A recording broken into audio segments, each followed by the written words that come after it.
전 남편에게 전 재산을 주고 이혼한 김희영에 대한 사람들의 궁금증은 그녀가 어떻게 호화 생활을 유지하고 있는가에 집중됩니다.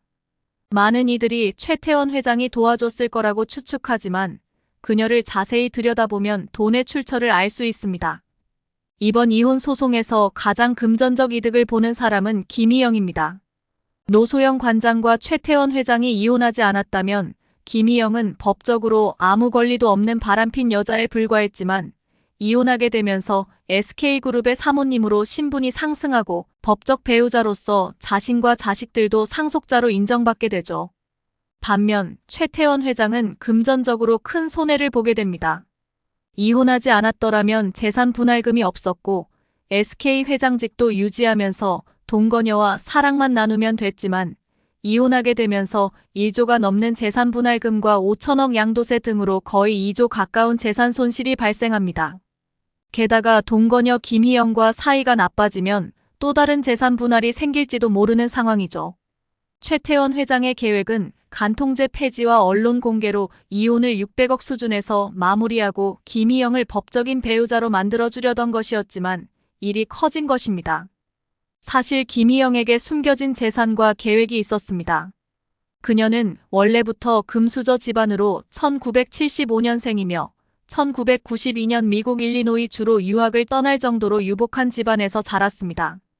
결혼 생활 중 남편과 별거하다가 2008년에 미국 뉴저지 주 펜세 카운티 가정법원에서 이혼 소송을 제기했습니다. 최태원 회장의 편지에 따르면 내가 김희영에게 이혼하라고 했다. 모든 것이 내가 계획하고 시킨 것이다라며 아들 양육권을 가져오고 이혼하면 재산은 걱정 말라고 했습니다. 2008년 11월 18일 남편과 합의 이혼하게 됩니다. 노소영 측은 김희영에게 1천억 정도가 갔다고 주장하고 있습니다. TNC 재단 219억 원을 비롯해 김희영 친인척에게 돈이 흘러들어갔다고 주장하고 있죠. SK 해외 계열사를 통해 돈이 들어갔다면 배임 횡령 행위가 되며 시민단체가 고발을 준비하고 있어 최태원 회장이 횡령 배임 혐의로 감옥에 갈지 모른다는 말이 나옵니다. 김희영의 재산과 자식에게 얼마나 물려줄 수 있느냐는 많은 관심사입니다. 김희영은 전 남편과의 사이에서 아들 하나, 딸 하나를 두고 있는데 아들은 22살, 딸은 14살입니다. 전 남편과의 아들은 최태원과 남인데 김희영과의 딸이 하나 있기 때문에 이 딸에게 상속할 것인가 노소영과의 자녀들에게 상속할 것인가가 주목받고 있습니다. 노소영은 이혼을 거부했지만 결국 반소를 제기하며 재산 분할을 요구했습니다. 이는 혼외자 딸에게 재산이 승계되는 것을 막고 자녀들에게 최대한 많은 재산을 물려주기 위한 전략으로 보입니다.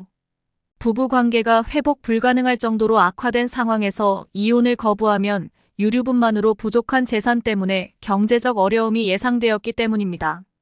노소영과 세 자녀가 원래 받아야 할 상속 비율은 81.8%지만 최태원이 혼외자인 최시아에게 단독 승계를 유언으로 남기면 노소영과 세 자녀의 지분은 40.9%로 줄고 최시아의 지분은 59.1%로 늘어납니다.